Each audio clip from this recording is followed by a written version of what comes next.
Pozdrav dragi moji, dobrodošli na još jednu video recenziju. Danas imamo pravu ekskluzivu, u pitanju je novi model Yamaha MT YAMT. Šta znači YAMT? Yamaha Automated Manual Transmission. Prvi put predstavljen ove godine, ali podsjetit ću vas na 2006. godinu kada je Yamaha u FJR 1300 modelu, ja mislim, bila prvi brand koja je predstavila poluautomatski menjač, tako da to je bilo, da kažem, daleko pre, ali sada ćemo se baviti ovim modelom više i ispričat ću vam malo više o ovom modelu i kako je uopšte nastao ovaj model. Samo prođe burazer.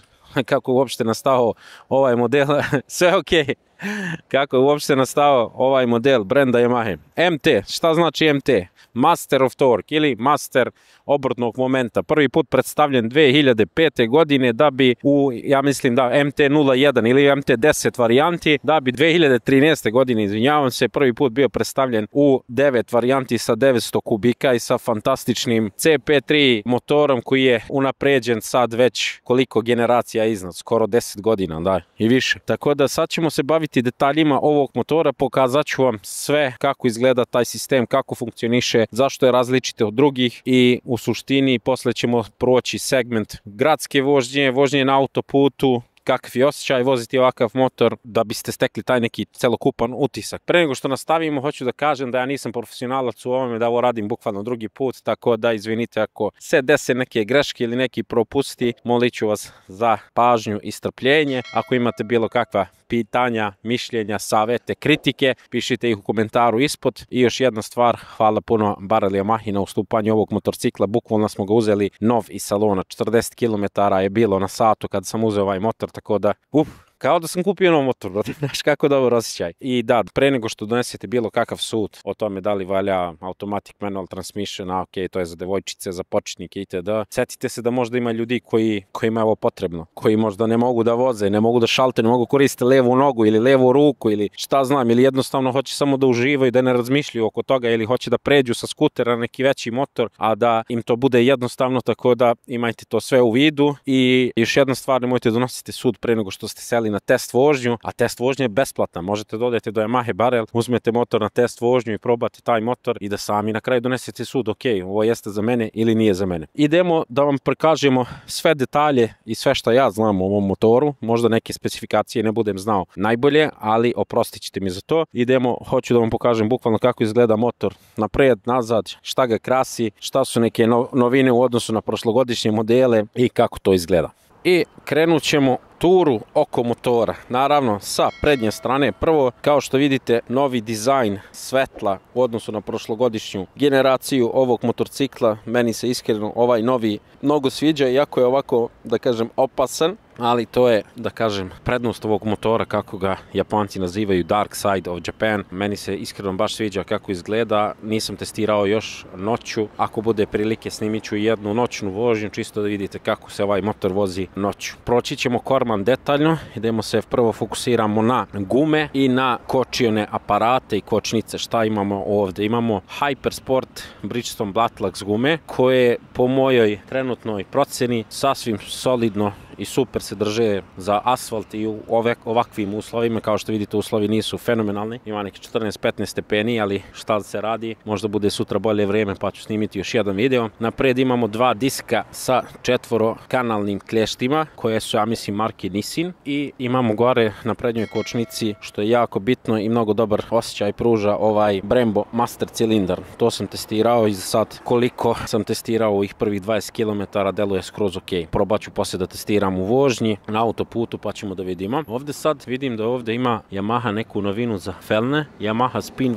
Forge Wheel. Ovaj motor teži 190, ja mislim, 3 kg sa ABS-om i po mojoj proceni, i ja mislim da je to sa svim tečnostima, zato što motor je prelagan. Prelagan za upravljanje u mestu, prelagan kad se krećeš s njim, tako da mislim da je motor skroz ok i mislim da je isto skroz ok čak i ako je 900 kubika, da je skroz ok za početnike, zato što ima dosta modova vožnje, bavit ćemo se njima posle detaljno. Vodeno hlađen CP3 motor koji je sad već Yamaha godinama usavršila na neki, da kažem, nivo koji je neverovatan. Ima 119 konjskih snaga i 90 3 Nm obrtnog momenta koji dostiže na neki 10.000 obrtaja. Ja sam testirao par nekih modova vožnje i kad sam ga prebacio u manual pa sport, znači motor je dobio ludačku snagu, tako da više nego dovoljno snage što će ikada vam treba. Sad obratite pažnju ovdje na jedan deo. Ovo nema običan, da kažem, nema obični standardni MT-09 model, a u pitanju je ovaj motor ovdje. Sad ću vam pokažem prstom da čisto znate na šta mislim.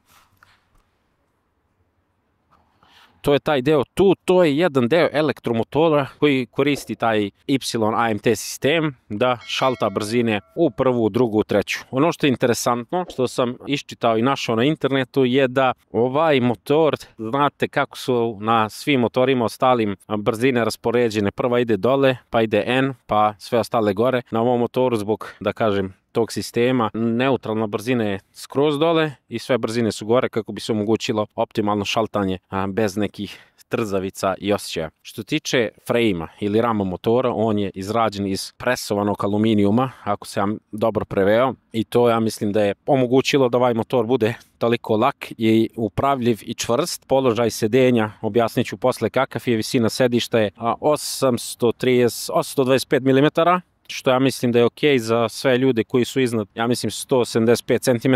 Ispod toga ćete, mislim, morati da budete na prste, malo ono kad stanete, ali malo je više, da kažem, položaj sedenja. A ovdje možete da vidite da put zastare možete da pomerate u dvije veličine, da su oni trenutno postavljeni u toj nekoj donjoj veličini. Sa zadnje strane, nisam pomenuo, napred su gume 120, pozadi 180, što je standardno da kažem za ovaj neki tip motora, i pozadi možete da vidite jednokanalni kočioni aparat.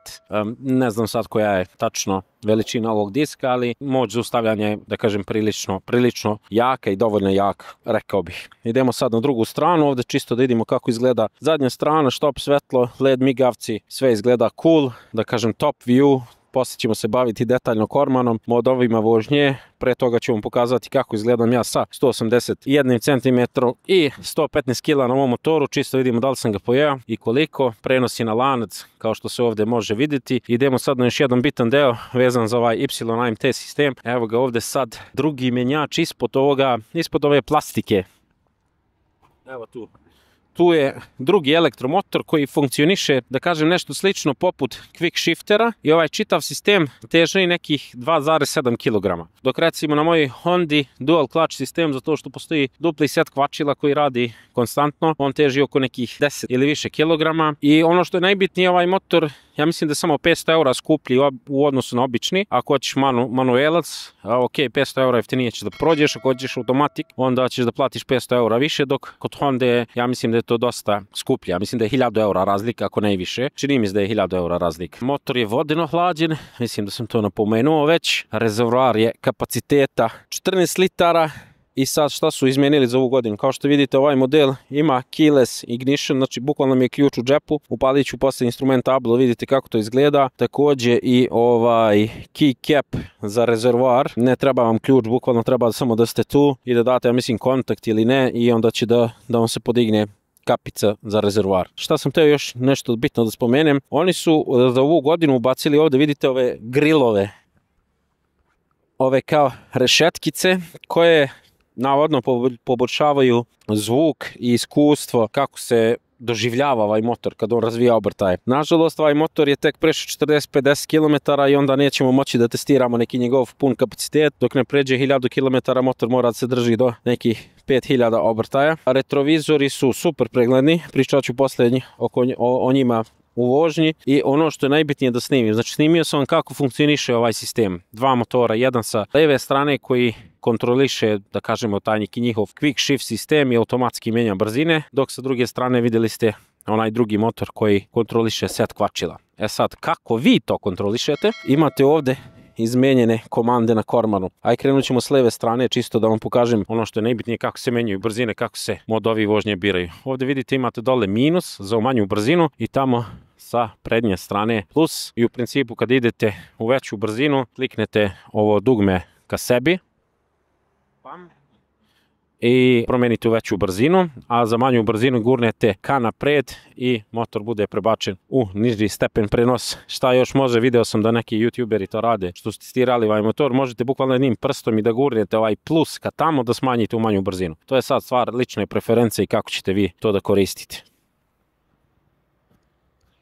na to bukvalno mislim. E sad, ajde se bavimo Cormanom, modovima vožnje i čisto vidite kako izgleda TFT ekran od 5 inča, šta sve možete da vidite tu, kakva je vidljivost. Po mom mišljenju, preglednost je više nego dovoljno jasna za sve što vam treba. Ajde prvo da snimim sebe kako ja izgledam na motoru. Sad ću da vam demonstriram kako ja sa 1,81 m, ja mislim, nisam se smanjio, nadam se, sa 181 i 115 kg izgledam na mom motoru, kad sednem na njega i kad popnem nogi na fuzastri. Kao što sam rekao, visina sedišta je 825 mm, toliko ste udaljeni od zemlje i evo čisto spustim ruke na volan da vidite kako izgleda kad ja spustim ruke na volan. Kao što vidite, na mojoj visini stabilno se držim sa obe noge na zemlji, nema nikakve potrebe. Mislim da je motor skroz, da kažem, taman meni. Mislim, ne znam kako vama izgleda, ali eto, meni izgleda da mi je prilično taman. Evo kako izgleda da stavim ruke. Neobično je malo kad nema na levoj ruci ručice za kvačilo, pogotovo na ovakvom motoru. Evo kako izgleda ako podignem nogu desnu. To je taj neki položaj vožnje, da kažem, kičma vam je možda blago kao naprijed, ali položaj ruku je prilično, da kažem, opušten, nemate neki, da kažem, neprijatan osjećaj ili da ste previše dole. Mislim da je skroz ok ovaj položaj i sviđa mi se ovaj Brembo Master cilindar. Daj da uzmem sad telefon i da vam pokažem kako se pali ovaj motor, ili bi možda mogao sad dok sam ovdje, sound check. Čisto vidite sound check i probat ću da spustim mikrofon ovdje da vidimo da li se čuje ovaj amplifier za motor, da li on doprinosi nečemu i čisto vidite kakav je zvuk pri paljenju. Inače pri paljenju morate držite kao na skuteru kočnicu, to će sad odmah da se neki nadovežu, brate voziš skuter, pošto ovako evo bukvalno ako probate kick start, ako ne držite kočnicu, možda zadnju kočnicu kad stisnete ćete moći. Tako je, bilo koja kočnica, ili prednja ili zadnja i evo kako se čuje motor kad se tek upali i taj neki prvi zvuk. Ugasit ću ga još jednom pa ću ga upalim da spustim mikrofon više, da kažem, blizu izduva kako biste mogli da čujete kako se čuje ovaj motor pri paljenju.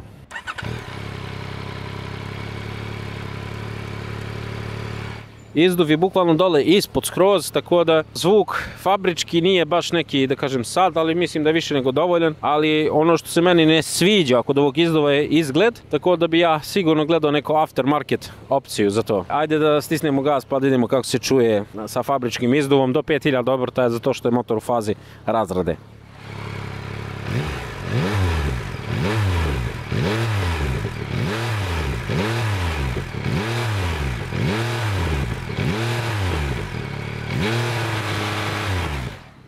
Interesantno, ovo nisam znao, bukvalno možeš da daš pun gas, kad si izbačen iz brzine on ti ne da da ga sad nešto turiraš. Bukvalno 4000 obrtaja je maksimum. Sad ne znam da vidimo, ajde ga prebacimo u street mod recimo. Drugačije jeste, ali ništa specijalno. I da vidite ovaj amplifier, da li on daje šta bolji zvuk, ajde probam to da snimim.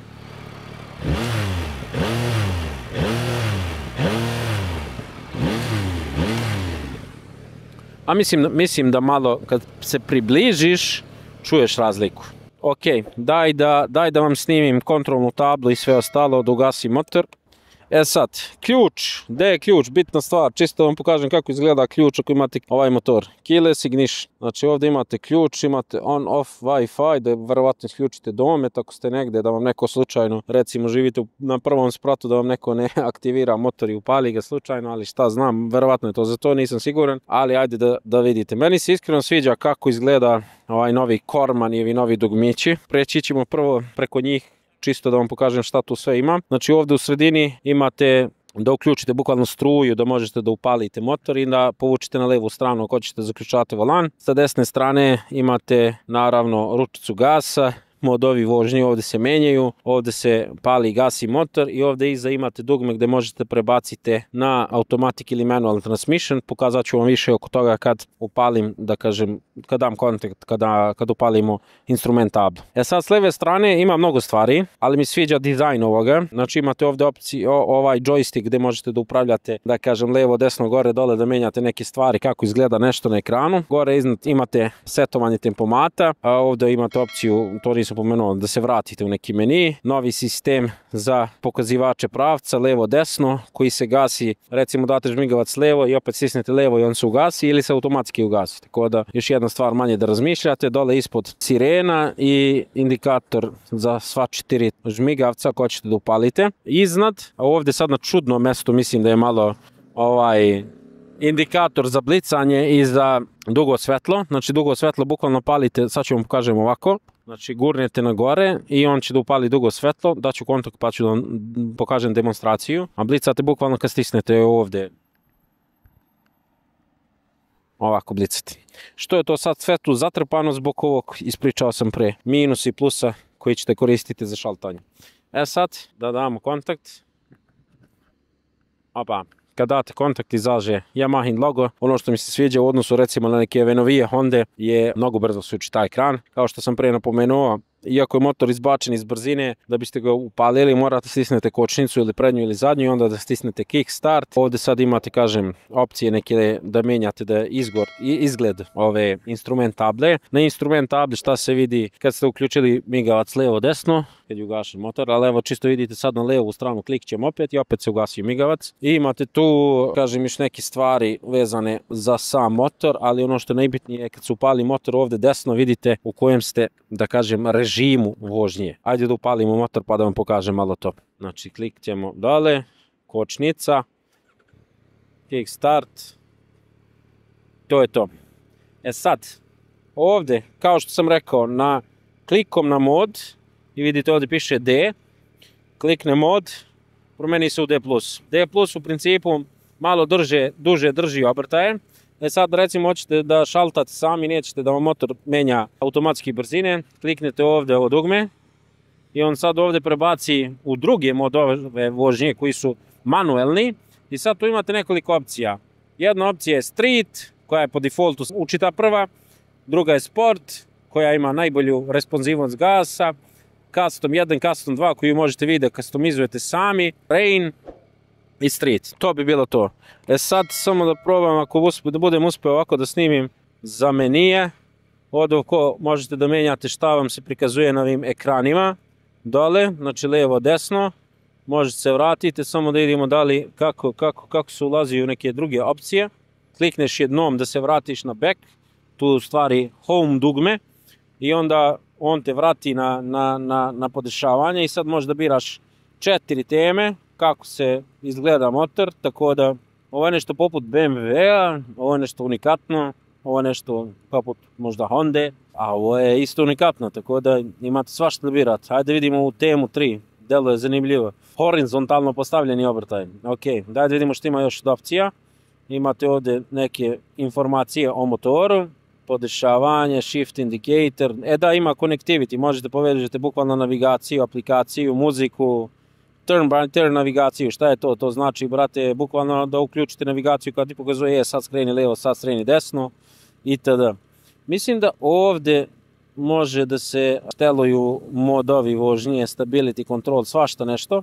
Inače ovaj motor ima i wheelie control i modove vožnje, sve i svašta, tako da iskreno nisam istražio neke stvari detaljno. Sad mi se malo ova tema ne sviđa, tako da vratit ću na neku drugu. U principu ja mislim da bi to bilo to, verovatno sam zaboravio neku sitnicu, ali idemo da vozimo pa da vam snimimo u vožnji kako se ovaj motor ponaša, kako se vozi. Hoću da pokrijem 3 bitna, ja mislim, segmenta, a to je gradska vožnja, ovi modovi vožnje, kakva je razlika, kakvi osjećaj kad se šaltaju brzine u tom nekom automatik modu, kakvi osjećaj kad se vozi u manuelnom modu, kakvi osjećaj kad se vozi na autoputu i tako te stvari. Ubrzanje, kočenje nećemo mnogo testiramo zato što motor može da voziš samo do 5000 obrtaja, tako da ne bi se igrao s tim. Tako da idemo na gradsku vožnju pa ćemo tamo da nastavimo druženje.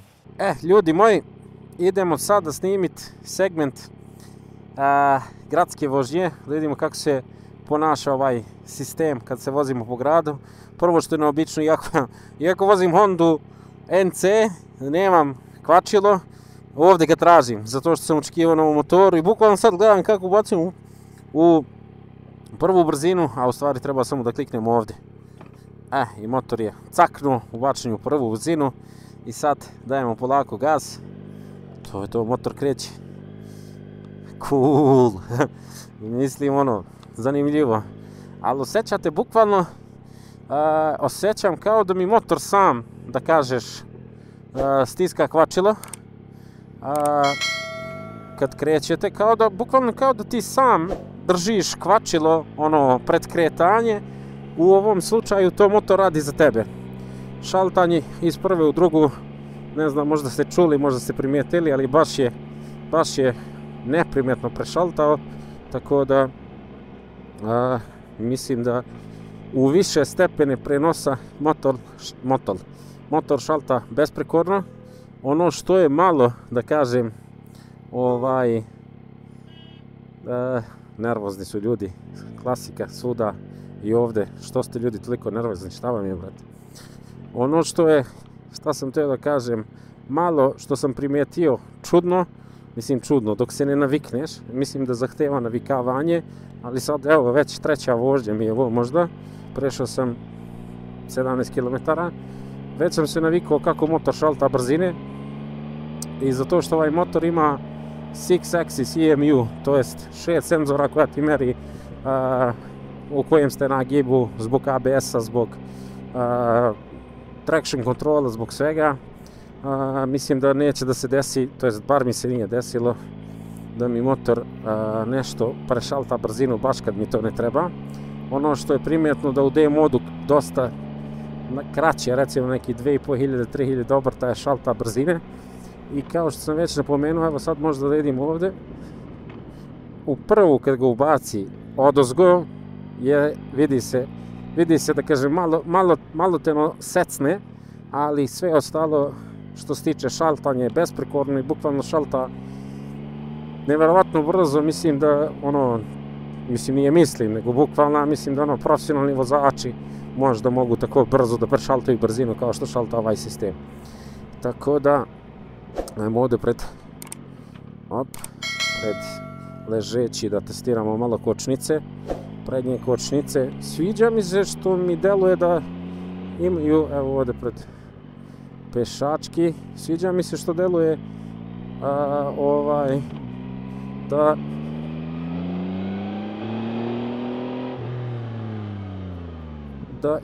imaju, da kažem, prostor za grešku. Znaš, nisu sad previše agresivne, kao recimo na onom Triumfu što sam testirao, koji ima Brembo stajlima, koje su dosta agresivne i onda bukvalno ako greškom stisneš jako naprijed, bukvalno može da se nabodeš naprijed, da se uplašiš. Ovako bukvalno i ovo, evo, op, i ako stiskaš malo jače, nema neke frke, što znači, iako ste neki početnik, neće vam biti problem.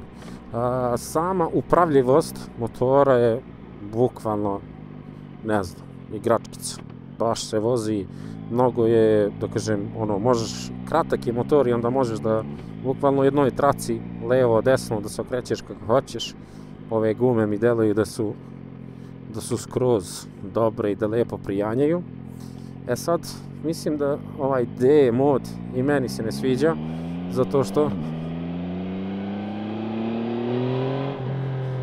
što prebrzo šalta, tako da probat ćemo D plus mod i idemo čisto malo negde više tamo ka gradu da vidimo kakav je motor za provlačenje, za gužvu itd. Pričao sam malo pre o migavcima, znači bukvalno vidite ovdje stisnete levo i onda kad skrenete levo možete stisnete, ili sad evo ovdje da demonstriram, stisnete još jednom, on se ugasi. Znači to je cool i nešto mi se sviđa mi se, gledaj kako ti prst legne, fabrički, brate, tako da mnogo su lepo, da kažem, dizajnirali ovaj sistem. Tempomat, ja mislim da tempomat radi pri brzini veći od 50 km/h, tako da to ćemo možda testirati posle na autoputu. Ono što sam ispričao malo pre, što je čudno malo za duga svetla, ali u principu, mislim, meni je bilo lepše na neke motore, kad imaš ovdje da blicaš ljudima kad si u koloni, ovako mi je malo, moram dignem prst i da ovako blicam, tako da to mi je malo čudno.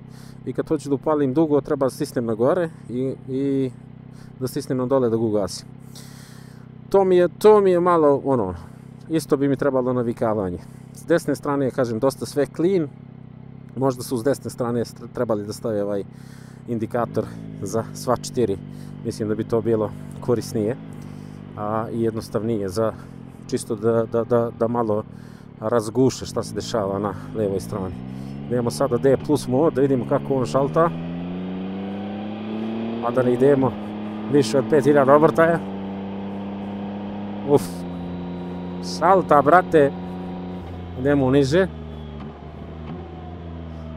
Neko je pitao malo pre, video sam taj komentar, kako motor šalta pri naglom kočenju. Jako dobro pitanje, iskreno, baš dobro pitanje. Tako da probat ću to negdje da testiram, ajde pustim možda prvo ove automobile, neko od oni ispred, ja ću za njima pa ću probati malo da dam gaz pa da kočim naglo, mislim do 60-70 i da kočim, da vidim, samo možda će neko da me udari, ja nadam se da neće. Evo ga crveno, da li? Nije, zeleno. Unlucky.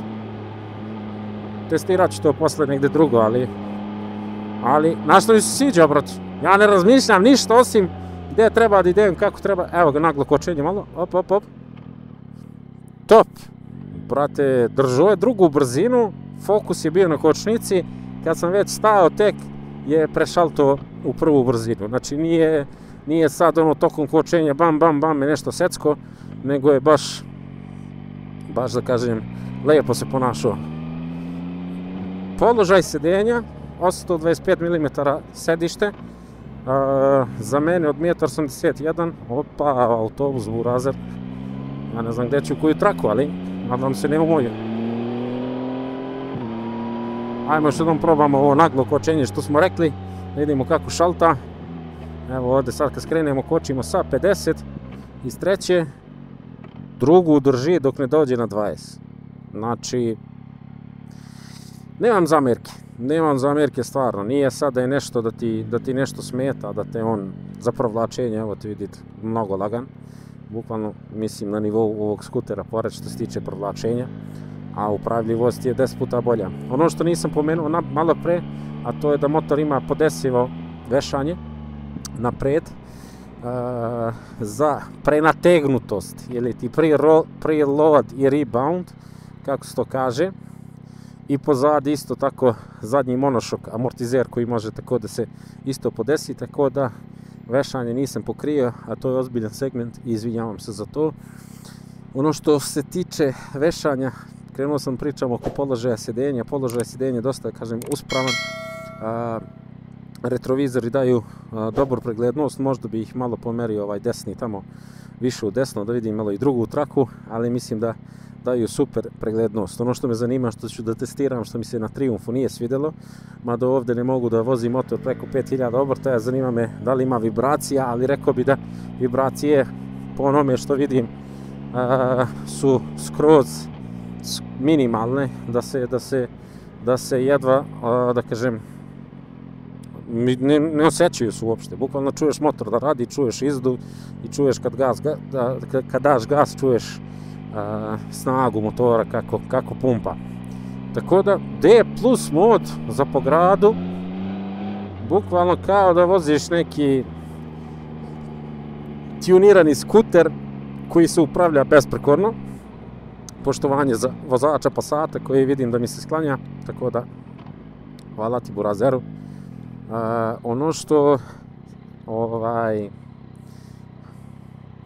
Ono što i u D plus modu je primetno je da kad prešalta iz druge u prvu, osjeti se to jako, jer položaj brzina, to sam malo pričao, ovaj motor ovdje kontroliše kvačila i set kvačila.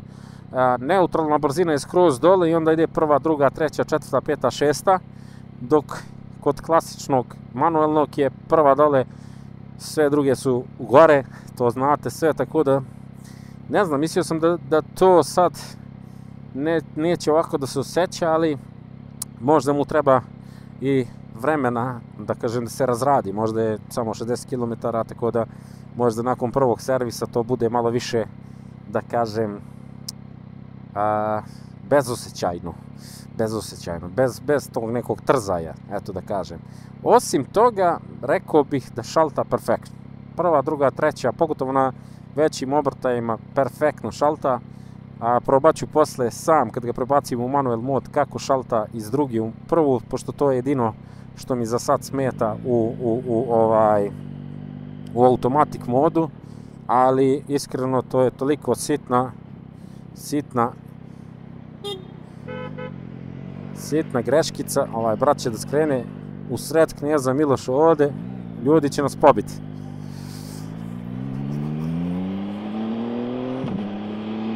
To je toliko sitna greška, iskreno, da ti ne možeš da primetiš razliku, brate. Evo baš da blicamo ovome. Blicamo, okej.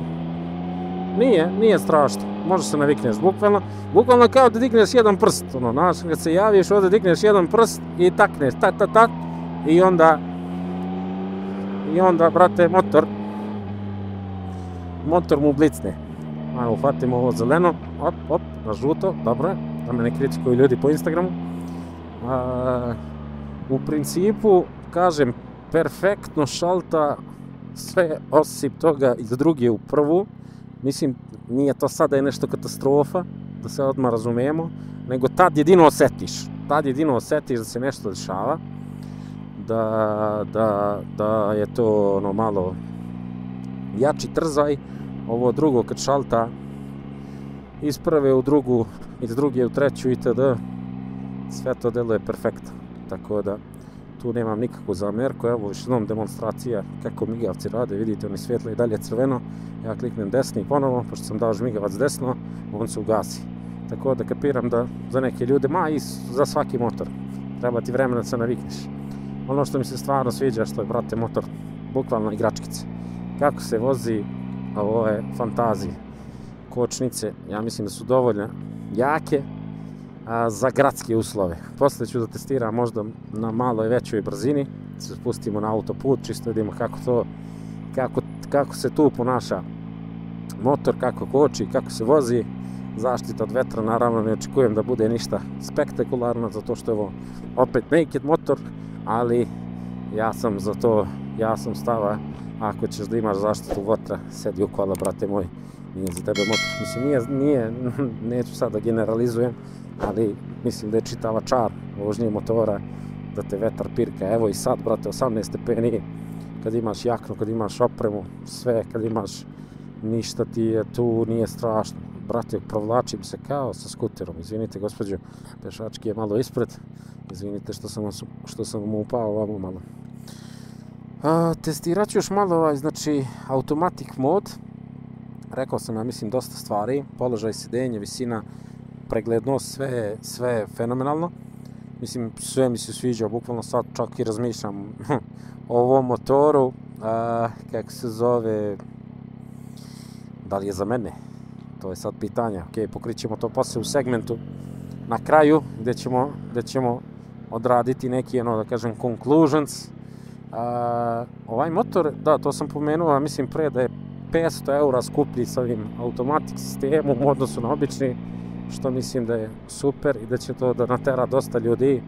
Malo pre mi se baš javio jedan dečko što je kupio prvi Y-AMT prošle nedelje, kad sam ja bio u Barelu da uzmemo na XSR 700 i rekao, bio u fazonu, kaže, brate, javi mi, molim te, zanima me tvoje mišljenje. Ja rekao, brate, danas vozim, snimam, pa ću da ti javim sve. Tako da moje mišljenje za sad je pozitivno. Sad, pričat ću možda poslije kao conclusion šta mislim u odnosu na recimo Hondin DCT sistem. Ove godine Yamaha, KTM i BMW su izbacili svoje verzije, svi ja mislim da funkcionišu različito, ali pričat ćemo o tim, da kažem, razlikama. Ono što znam da sigurno je super je što Japanci kad naprave nešto, to ne može bude loše. A sad da li je Honda, da li je Yamaha, to je sad stvar, mislim, preference, da li neko više voli taj ili taj brand, to je sad, da kažem, možda stvari izbora i šta ko voli, kako voli itd. Gdje da se provučemo mi negdje da izađemo ka autoputu možda, malo još da se vozimo ovim gradskim ulicama. Za po gradu, mislim, stvarno je praktično. Mislim, sad ne mogu da kažem, ali zamisli, ok, kad imaš quick shifter na tvom motoru, malo je iskreno silovanje, čini mi se da ti samo radiš, da ti ovako rano šaltaš brzine, tako da pa ovdje raskrsnica da vidim da mi neko ne izleti. A recimo kad imaš ovako motor koji će to da radi za tebe, ne moraš da razmišljaš. Bukvalno tvoje je samo da se vozimo, sve je tako dobro kad se vozimo i ne žurimo nigde, samo kružimo. Samo nam je lepo kad se vozimo i to je to, brate. Razmišljaš samo gdje vozim, gdje ću da stignem i to. Da li sam još nešto zaboravio da pomenem? Iskreno ne znam, mislim da sam za ove stvari dosta pokrio. Gdje sam izbio ja, vama izgubio sam se, brate, bukvalno gdje izlazim, ali nema veze. Cilj je sad da se spustimo malo ka autoputu. Vidimo kako se motor ponaša možda pri nekim malo većim brzinama. Kočnice pri, da kažem, kraćim brzinama su odlične. I sviđa mi se, brate, osjeća se da je baš motor lak. Osjeća se da je lak, da ti je mnogo lako da možda, evo sad na primjer ti neko izleti, da ti je mnogo lako da ga da izbegneš nešto, nego s mojom Hondom NC, brat. Eto, na primjer, Honda NC ti je, mislim, nije neki konkurent, ali to je motor koji je, DCT, dosta popularan ovamo nama, ali je, ok, on je više možda adventure motor. Ja bih ovaj motor, da me neko pita sutra da menjamo, rekao bi, brate, još koliko para ti da plati. Lijepo snagu, bogom ima. Idemo ovamo niz Južni bulevar, se spustit tamo ka autokomandi. U stvari, znaš da bi mogao se provozam gore ka bulevar Oslobođenja. Tu isto čisto malo da vidimo, ili ne, tamo desno ka Rajka Mitića, ili kako se zove, Ljutice Bogdana gdje. Čisto vidimo da probamo malo, da damo gas malo u krivinu, da vidimo kako se motor ponaša sa recimo nekih 50-60 km, koliko je siguran, stabilan kada daješ gas, kad ideš u krivinu itd. Ali ono što mogu da vam kažem, D plus mod, easy da ga voziš ovako svaki dan. Malo pre sam baš pomenuo drugara koji vozi Forzu i javio mi se još jedan dečko koji vozi Forzu i pitao me za mišljenje, brine ga malo visina. Ja mislim da sa 179 možeš bez problema da staneš na ovaj motor. Evo ja sam samo 2 cm veći, tako da mislim da 2 cm neće sad da ti smeta što je motor 825 mm, znači bukvalno bez problema, evo, možeš nogama diraš dole i da kočiš nogama. Ako ne daj Bože treba se koči nogama, ali nadam se da neće nikom da treba to.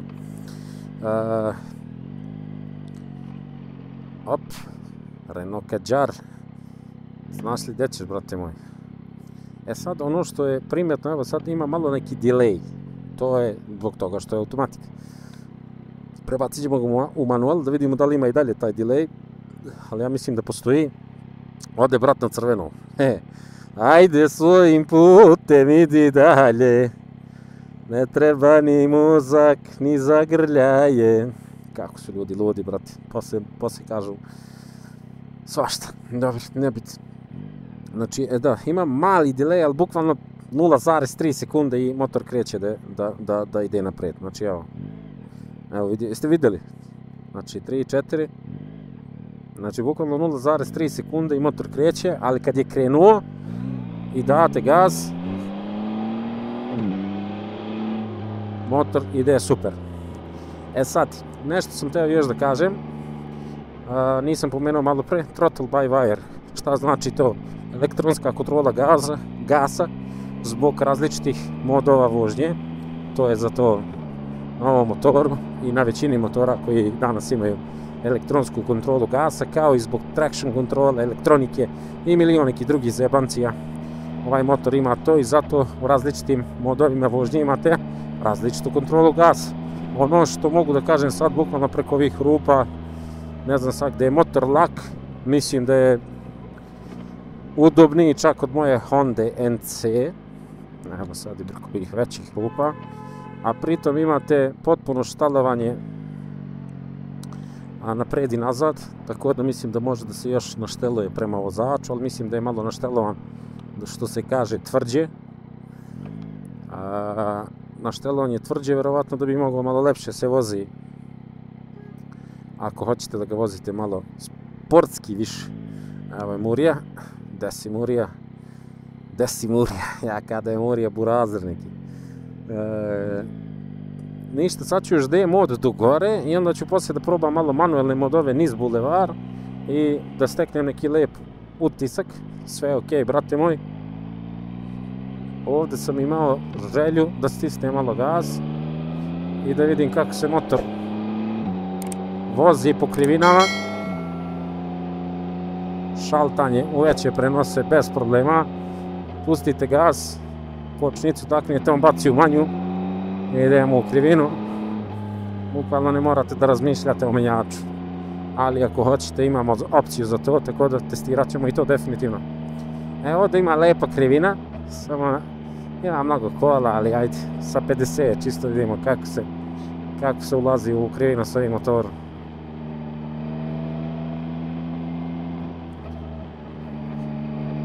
Pa mislim da je baš udoban.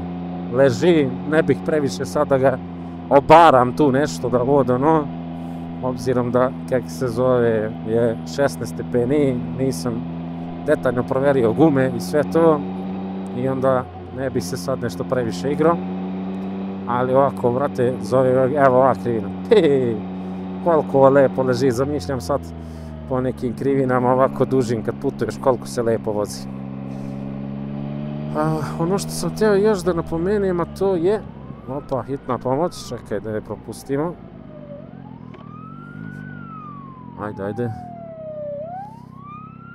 A ti ću ovo, ok. Ja se ispriču s njim, što ima, brate, ti, dobro, tamo imaju dobre krivine. Tamo kod američke ambasade, ali nadam se da neće da me vide da snimam. Ali mislim da ne snimam njih. Nemam pojma, sad ćemo da vidimo šta će se desiti. Da li će neko danas obesi dedinje. Evo da bi mogli da propustimo pre svega ovu gospođu. I sad prebacujemo se na modove vožnje. Kad prebaciš se, vidite ovdje se promeni sa D i D plus na street. I ovdje sad, koliko god da dajete gas je malo responsivniji, kao što se vidi. Motor neće sam da šalta dok vi ne stisnete plus. Plus stiskate na dole. Ono što je dobro, pazite sad.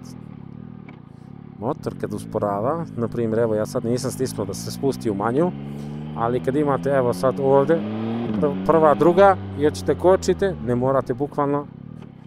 morate vi sami da menjate brzinu nazad, nego motor to radi za vas. Ajmo ovdje malo gasa.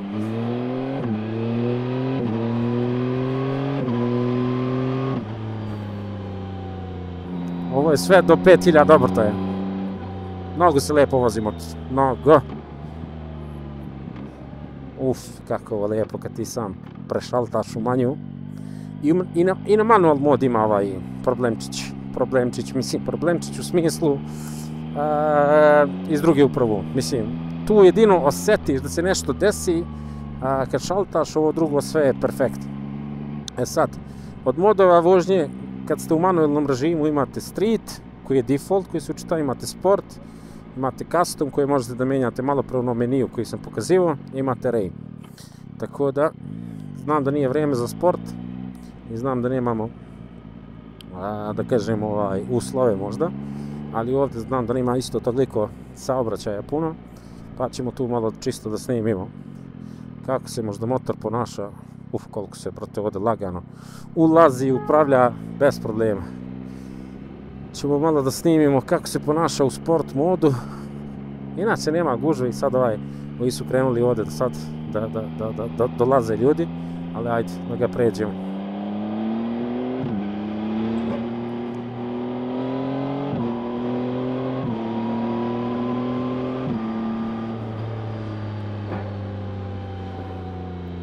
Vidimo što se dešava, 70 naglo kočenje u manual modu. Išel ta ga vrat, dinga. Ali uglavnom, dok ne stanete, on ne šalta. nazad. Što je cool, nema da vas nešto remeti, nego bukvalno ste fokusirani na kočenje i to je to.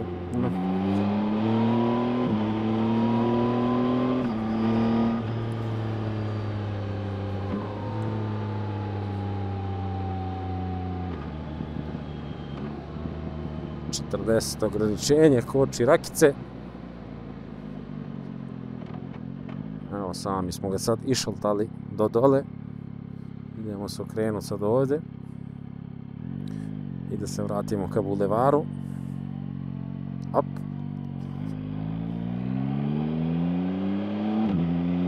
Dobro, ja mislim da u sport mod nema pojente da ga testiraš na 5000 obrtaja. Tek na 5000 obrtaja osjećam kako vibrira, kako hoće da iskoči tek. Tako da, ali sviđa mi se manuelni režim. Ajmo još jednom testiramo kočenje ovdje. Op. Vidjeli ste šta motor radi kad kočite naglo. Dozvoli vam da ukočite, onda tek posle smanji brzinu i bukvalno vi posle sami nastavljate i dalje. Što znači da i kad manuelno šaltate, on će sam ako stajete da vam prešalta u manje stepene prenos, što je cool. I šta je još cool, što mi se sviđa, što ne, za razliku od manuelnog, bukvalno evo ti sad smanjiš brzinu u treću, pogledaš desno, nema nikog, opa, ode sveže bele trake, ne, to da mi radite, ovdje sad bacite u drugu, zaobiđete bele trake i vraćamo se gore. Ovdje sad ležeći, da probamo da ih eskiviramo, uspjeli smo. Brate, lijepo leži motor po krivinicama. I vidi se da ima snage. Ali bukvalno ga presečem.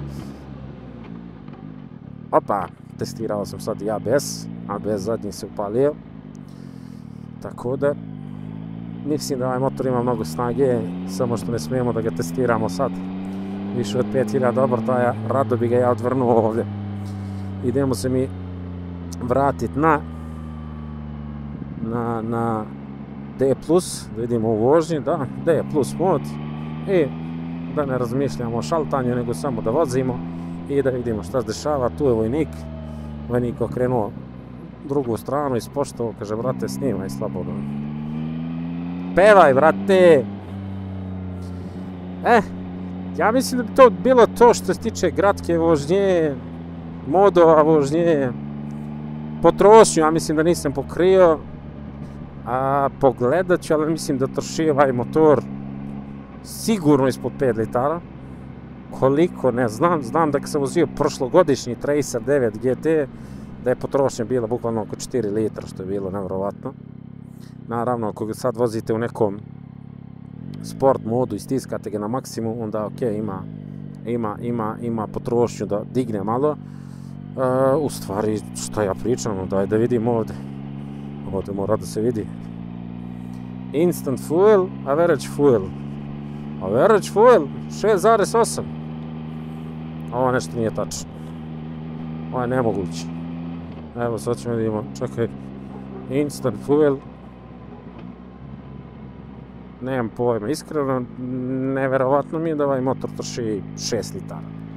Ali eto, ok, ajde, pogledat ćemo malo informacije još po internetu, ne bih rekao da troši tako, ali ovo mi neće, što je prešao tek 70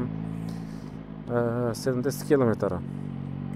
Dobro, znaš šta je fora, što on prosječnu potrošnju računa 70 km, a mi još nismo napunili rezervoar, to jest ja sam malo pre prvi napunio rezervoar, nismo prešli 100 km, tako da mislim da ove informacije na kompjuteru su sad irelevantne i nisu tačne, što je, da kažem, i očekivano. Ništa, idemo se spustiti dole sad niz bulevar ka autoputu ili ovamo levo i da niz bulevar je lepše možda da se snimi malo vožnje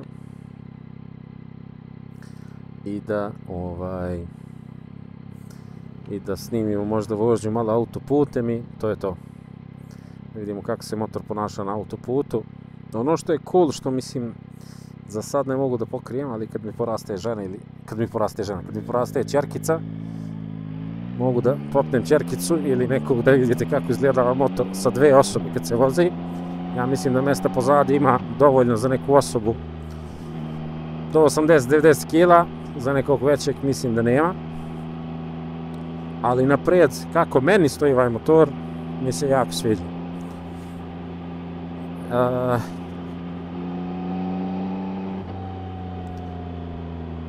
Sad niz bulevar bi iskreno možda mogao da vam snimim samo sound only, mada sound only nema smisla kad motor kad motor ne smiješ da stisneš. Stabilnost mi se sviđa. Ne znam da li ovaj motor ima kao dodatnu opciju, recimo za ovako vrijeme kad je malo hladno, kad je ovako 15 stepeni, da li ima opciju da ubacite grejače ručica. To bi bilo baš cool za malo hladnije vrijeme, mada meni s ovim rukavicama je skroz ok, ali kad kruziraš ovako preko 40, svako šaltanje malo te ne se ne osjeti. Baš lijepo šalta motor. Mislim da imaju u podešavanjima i opcije da uključite kontrolu trakcije na različitim nivoima i motorno kočenje. Nisam siguran, nisam to istražio, ali nije to sad ni toliko bitno. Više najbitnija stvar je ovdje kako se vozi ovaj motor, kakav je osjećaj vožnje, kakav je za povlačenje, kao skuter, brate, iskreno lakše se provlačim s njim nego sa Forcom, recimo Arminovom 750 i sa mojom Hondom NC. Dobro, moja Honda NC je 220 kila, samo motor težak, brate, još jak sedne na njega, to ti je, brate, kao da se pomera tank po ulici. Slatko more, kad izađeš iz vode šmekeru. E sad, bitna stvar, evo malo pre, klinci, ovdje opasno, op, dobro, da li ćete vidi neko, da li ćete izleti. Šta sam teo da kažem, šta je bitno isto, šta ne možeš na ovom motoru. A znam da, na primjer, neko zbog toga kupuje ovakve motore, pogotovo motore koji se ovako čuju. Sad, naravno, to sad su, mislim da će biti mišljenja podeljena, zato što neko će to da smatra da je to seljačizam, neko će smatra da je to uživanje, ali svi koji voze motor vole da ga bar u nekom trenutku malo isturiraju u prazno. To je stisneš kvačilo i da ga isturiraš. E sad to na ovom motoru ne može. Ovaj motor je napravljen se vozi i to je to. Znači nema turiranja, nema gasovi baju. Tako da eto, možda čak i bolje za one ljude koji ne vole da čuju motore koji turiraju. To je, na primjer, cool. Ali, na primjer, sad nekad možda čak iz nekih sigurnosnih razloga, ok, možda svirneš i sirena je prilično glasna, čuje se, ja mislim, skroz ok, ali neko, na primjer, ok, sad je to, po mojom mišljenju, možda čak i divljački, da ti sad stiskaš gvačilo, nabijaš gas, da bi ti neko čuo, brat. Ok, kad se provlačiš malo kroz gužu, malo daš gas u smislu, no bam, da te čuju ljudi, ali ovdje kad to radiš, motor krene da šalta brzine, brate, zato što misli da ubrzavaš. Tako da, evo ovdje naglo kočenje, motor uspori, kad uspori, prešalta u manju i to je to. Tako da, pokrio sam tu temu dosta ok. Ne smijemo brže od ovoga. Izvinjavamo se, gospodine. Ovaj brat kao da izlazi sa fapom. Slatko more. Zadnja kočnica, test. Zadnja kočnica skroz ok. Dugo svetlo kad se upali, vidite možda na ovom polu upali se ova druga linija, lampica, a kad je dnevno u svetlu upaljeno, gori jedna. Tako da, cool, šta znam. Mislim da sam ispričao mnogo.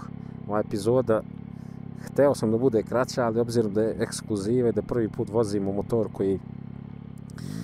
koji je inače predstavljen premijerno pre kod nas nego recimo u nekim drugim evropskim zemljama. Ne znam da li ste to znali. U Novi Sad premijera je bila 2 dana nakon svetske premijere, gde si mogao da vidiš uživo ovaj motor i taj video sam okačio na kanal. Bukvalno sam ovaj motor snimio na sajmu i ovaj motor je došao u Beograd sad i registrovan i još jednom hvala momcima iz Barel Yamahe što su mi dali priliku sad da ga vozim. Tako da baš za neke stvari imamo sreće, a za neke stvari isto, na primjer, šta znam je da kako se zove, u neka druga tržište dosta skuplje su brendovi i Yamaha i Kawasaki, japanski brendovi generalno. U Americi ja mislim da isto dosta skuplje, tako da u Austriji dosta skuplje. Kod nas su u poređenju, ok, nismo mi sad neko tržište za poređenje s njima, to su bolja tržišta, ali opet s druge strane hoću da kažem da su nam malo dostupniji ti motori, bar što se tiče cene. Nisam možda pričao o instrument tabli i preglednosti. Nije sad neko jako dnevno svetlo i 5 inča ekran mislim da je više nego dovoljan. Da je to nešto što ti ne treba ti više od toga. Ok, sad 7 inča je možda, mislim nije overkill, ali sad zamislite da je ovo sve ekran kao na recimo neke modele kineskih brendova koji bukvalno ti stave tablet, brate, kao da ti stave tablet ekran tu. Ovdje je skroz dovoljno, vidiš sve, vidi se sve jasno što je bitno. Znači bukvalno evo i ovaj sad pregled obrta, vidiš jasno, vidiš mod vožnje, potrošnju, temperaturu, indikator brzine, migavac levi i desni ako si dao, da li si dao duga svetla, sve ti motor kaže kako treba. Ništa, idemo još na autoput, nemam više šta ovdje da pričam, još na autoput malo da snimim tempomat, ponašanje motora na autoputu, stabilnost, vetar i ja mislim da smo pokrili skoro sve. Posle možemo da se parkiramo negde i da sumiramo utiske za ovaj prvi dan i prvu vožnju. Sutra ako bude lepo vreme i ako bude i malo vremena ćemo da snimimo još jedan video koji će biti više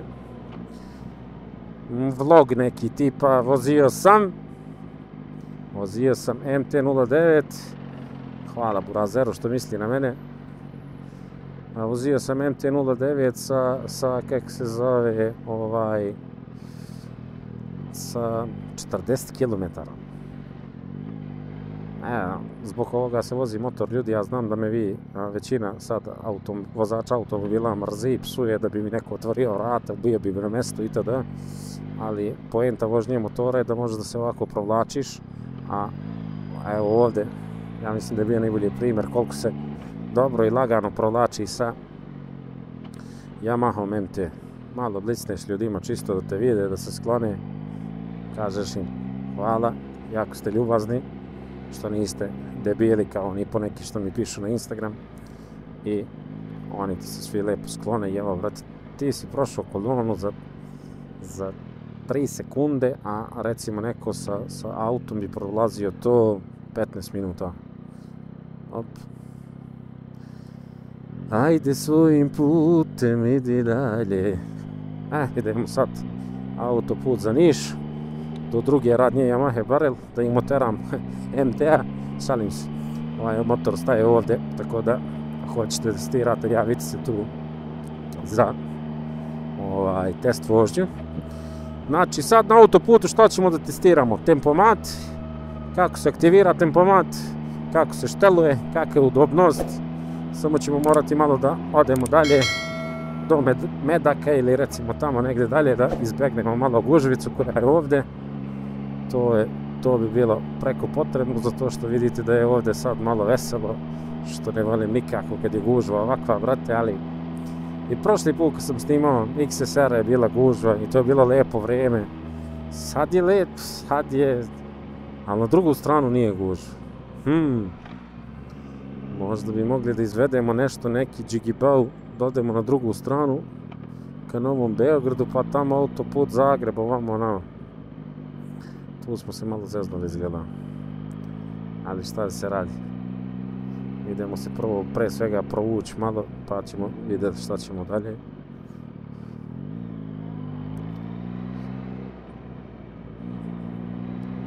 Ajde svojim putem idi dalje. Ovdje je malo zeznuto usko. Ne trebam ja svoje zagrljaje. Kada je? Ima li gužve? A? Nije. 16 stepeni, taman. Aha. Ja tražim neku deonicu za autoput da ga testiram još malo, ali morat ću nazad, pošto... Ajde.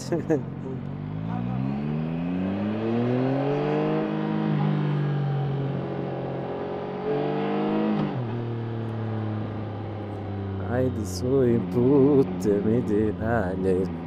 Sve treba me tvoje zagrljaje. Sreli smo drugare. Gde da idem, kud god da krenem. Tamo je gužva. Da li će se razguši ovo tamo? Ja se iskreno nadam da hoće. Opa, u radaru. Mnogo si mi blizu. Hoće, ja mislim, tako da.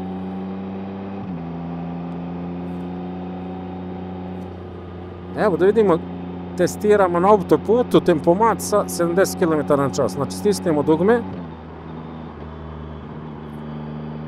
Aha, treba dole stisnemo set. Prvo smo stisnuli da ga aktiviramo. I evo, tempomat je setovan na 76 km/h. Sad u principu na gore možemo povećavamo brzinu na 80. I kao što vidite tempomat, kako dobra stvar. Iskreno nisam uzio motor, u stvari jesam možda s nekim tempomatom. Jesam onaj T-Max, ali ga nisam testirao. Sad u suštini kako ga canceluješ, vjerovatno stisneš kočnicu.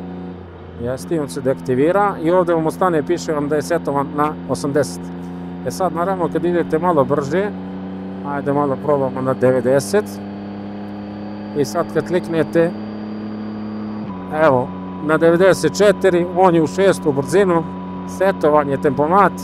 Naravno sad morate da pratite saobraćaj i onda ako bude gužve smanjite brzinu i onda ako budete htjeli da ga aktivirate treba sam stisnem samo dole izgleda, to sam se zeznuo, ali nebitno, ajde da 80, na 90. Evo, 90, na 90 smo setovali tempomat, perfektno. Pazite motor koliko je stabilno, pravo ide kao strela, vrt. Kao strela, vrt. Ajde vidimo. Uf. Kliknuo sam 2 put, prebacio ga je na 100. Vetar se osjeća prilično, boga mi sad, zato što je pohladno. Ali kruziranje, ne moraš držiš gas, držiš ruku na kočnici za svaki slučaj, prednja i zadnja. I evo sad se malo oslobodila gužva, klikneš još malo. Motor ide 110. Ja mislim da od ovoga više ne bismo smeli zato što je blokada, to jest razrada do 5000 obrtaja. Samo hoćemo testiramo tempomat. Vetar duva naravno dosta, tako da nije motor za neke ljude koji hoće super zaštitu od vetra. Bukvalno osjećam vetar i u grudima i na glavi. Idemo promijeniti traku, smanjiti brzinu. Smanjili smo brzinu na 100, smanjili smo brzinu na 90. Sviđa mi se kako ovo radi, bukvalno zadržiš malo dugme za tempomat. Evo sad na 80. Kao na igrici, brat. I motor sam umjesto tebe smanji brzinu. Tako da, skroz cool. Stisneš kočnicu, on se deaktivira. Sad ćemo da vidimo da li može da se aktivira sam, kako se aktivira kad si ga setovan 80. Aha, stisneš gore i on aktivira ponovo tempomat, vidite da svijetli zeleno i on sad ide ubrzava da dođe do željene brzine. I to je to. Vi sad gledate lijevo, desno, uživate u prirodi. Mislim, kad je ovo lepše vreme, pošto je ovako vreme bez veze danas, onda nemate šta pametno tražiti. I to bi bilo to, ne smijemo brže od ovoga da idemo ljudi na 5000 obrtaja, ajde idemo ubrzo. Sa 80 smo podigli na 100. Motor sam ide, prešalta ga u 6. Lagana pričica. Ovdje me nizbrdo zanima sad kako će motor se ponaša. Ali ovdje ljudi voze dosta brzo, tako da ne smijem mnogo da rizikujem. Čisto da malo vidim koliko je stabilan, koliko je siguran kad se spuštam niz, koliko smijem da mu verujem, ali motor deluje mi da klizi kroz vetar. Baš cool.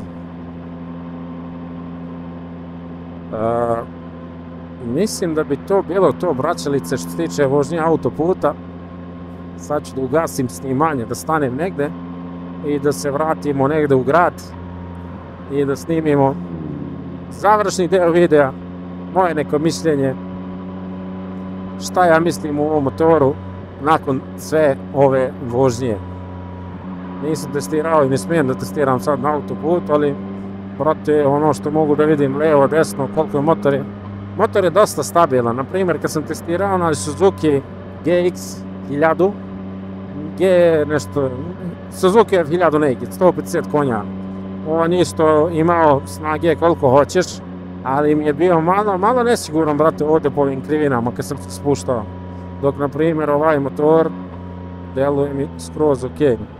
I evo sad kočnice. Sviđa mi se, nisu agresivne kočnice toliko. Znaš, dozvoljavaju prostor za grešku. Tako da, skroz je cool. Vidimo kočnice u krivini, malo kad si, isto ok. Mislim, naravno u krivini ništa specijalno ne kočiš, samo malo. Jednim prstom možda usporiš brzinu. Avalski torrent se ne vidi od magle i vremena danas. Uglavnom, MT ljudi, super mašina. Idemo sad negde u grad nazad, parkirat motor i snimit, da kažem, finalne reči za ovaj motor i moje mišljenje. A ako bude lepšeg vremena sutra, pošto je sutra nedelja, potrudit ću se da vam snimim još jedan možda videoklip. Čisto vidite kako se vozi motor kad je lepo vrijeme i da podelim utiske možda dan posle, razumiješ, kad mi se sve slegne.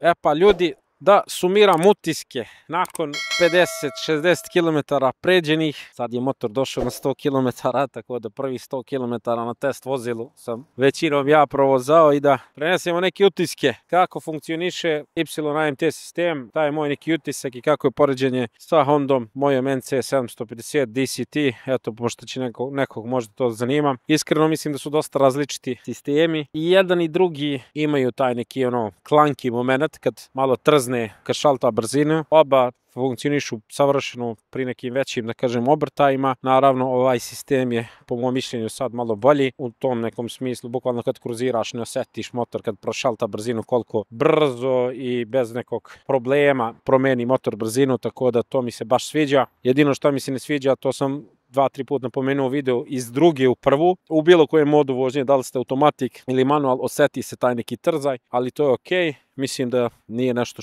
što je, da kažem, toliko deal breaker, brate. Bukvalno bi kupio i vozio ovaj motor. Sad je hladno, pa mi je malo trebala zaštita od vetra, malo sam se smrzao na autoput, ali generalno za leto ovaj motor je perfektan. Koliko se lako vozi, koliko se lako provlačiš, koliko ima snage i to do 5000 obrtaja sam samo testirao. Mogu samo da zamislim kako je kada odvrneš gas. Kočnice bih rekao da bi mogle budu bolje. Osjećaj kočenja je super, ali to mi malo u suštini nedostaje.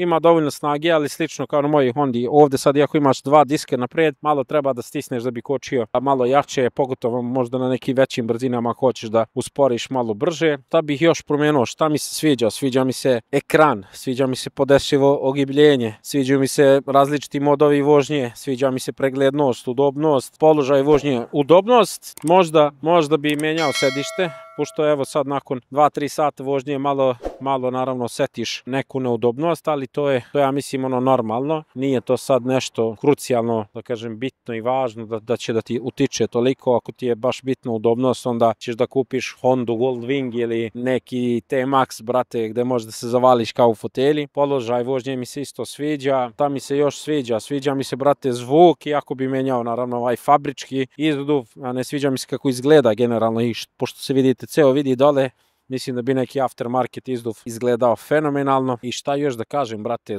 za ovaj motor. Motor je perfektan, brate, još ovako kad ga vidimo, ono srce mi zaigra. Celokupni utisak za Y AMT mislim da je super koristan, da će da znači ljudima koji recimo bi da pređu sa skutera na veći motor, koji bi, da kažem, zamenili recimo Forcu, pošto taj je sličan neki model za neki motor koji je ovako više ozbiljno izgleda, u smislu izgleda kao veliki motor, nije kao skuter, a opet se vozi kao skuter lako i jednostavno. Ili za neke ljude, brate, šta znam, možda neko ima problem, možda neko ne može da koristi kvačilo, nešto ima problem s prstima, ne može koristiti možda levu nogu kako treba itd. Tako da, a u tom nekom domenu mislim da je super, ali s druge strane isto je super ovaj manuelni mod. Manuelni mod u smislu kad hoćeš ti sam da se igraš, da šaltaš, baciš ga u manju krivinu, gas itd. Tako da to je top. Iskreno, da li bi ja kupio ovaj model ili obični? Ja bi pre kupio obični sa quick shifterom. Iz prostog razloga nešto, mislim, ne znam, ja sam trenutno u tom nekom momentu gde mi se više sviđa taj neki tip motora i naredni motor će biti vjerovatno XSR 900 ili možda MT-09 SP ili Triumph 3 RS. 5 kratkih onih pitanja smešnih što su bila prošli put, 5, ne znam koliko je bilo. Da li će devojke se okreću za ovim motorom? Pa mislim da je atraktivan dizajn, da bi trebalo da privuče pažnju. Kakav je prenos prve i šeste brzine, to sad mislim nisam testirao do kraja zato što motor treba pređe 1000 km, do 5000 obrtaja sam testirao i mislim da su prenosi linearni i da od 5000 obrtaja on tek u stvari kreće da daje punu snagu, tako da to nisam, da kažem, mogao da istestiram ljudski. Zaštita od vetra, vidjeli ste na autoputu, je mislim minimalna, bukvalno zato što imate samo ovaj mali far napred, vetar ide u grudi, u glavu. Ako se vozite na ovako malo hladnijem vremenu, kad je napolju ispod recimo 17-18 stepeni, mislim da će vam bude malo i hladno, tako da mislim da ima kao dodatak da se uzme grejači, ručica ili tako nešto, to bi vam dosta značilo. I u principu to bi bilo to. Sad ne znam da li sam nešto zaboravio, pišite u komentaru ispod pa ću vam odgovarati na pitanja ako budete imali bilo kakva pitanja. Nadam se da ste uživali u ovoj recenziji kao što sam ja uživao u ovoj vožnji. Ono što mogu još jednom da iskoristim priliku da se zahvalim Barel Yamahinu u ustupanju ovog motorcikla i stvarno vam iskreno preporučujem da odete do njih. Oni su stvarno super ljudi, brate, otiđite kod njih, bukirajte test vožnju, testirajte sami, niko ni ja, ni niko na svijetu vam neće to objasniti bolje nego vi sami kad sednete na motor da vidite da li vam se sviđa ili ne sviđa. Ovo je samo moje subjektivno mišljenje, šta ja mislim oko toga. Generalno, mislim, brendu Yamaha imam stvarno, što se kaže, najlepše mišljenje, zato što, brate, su pouzdani, sigurni i znaš da, brate, će da to traje. Sad nisam pomenuo možda što se tiče servisnih intervala, za video za XSR sam pogrešio, znači do 1000 km ide prvi servis i onda klasika poslije ide na svaki 10.000 km i održavanje, mislim, ovog motora nije toliko skup, osim naravno ako hoćete da dodajete neke sad dodatne stvari, ali realno stavite drugi izduv, ništa vam drugo ne treba. Eventualno možda sedište, ako hoćete sredite neke retrovizore, nešto fancy, ovamo onamo, ali motor ima sve, ima LED svetlo, LED žmigavce, dobre kočnice, dobar zvuk, dobar položaj vožnje, dobru preglednost retrovizora. Mislim, sve ostalo je stvarno subjektivno šta i kako će ko da menja. Tako da to bi bilo to, ljudi. Vidimo se u narednom klipu. Pozdravljam vas, brat Raka. Ćao.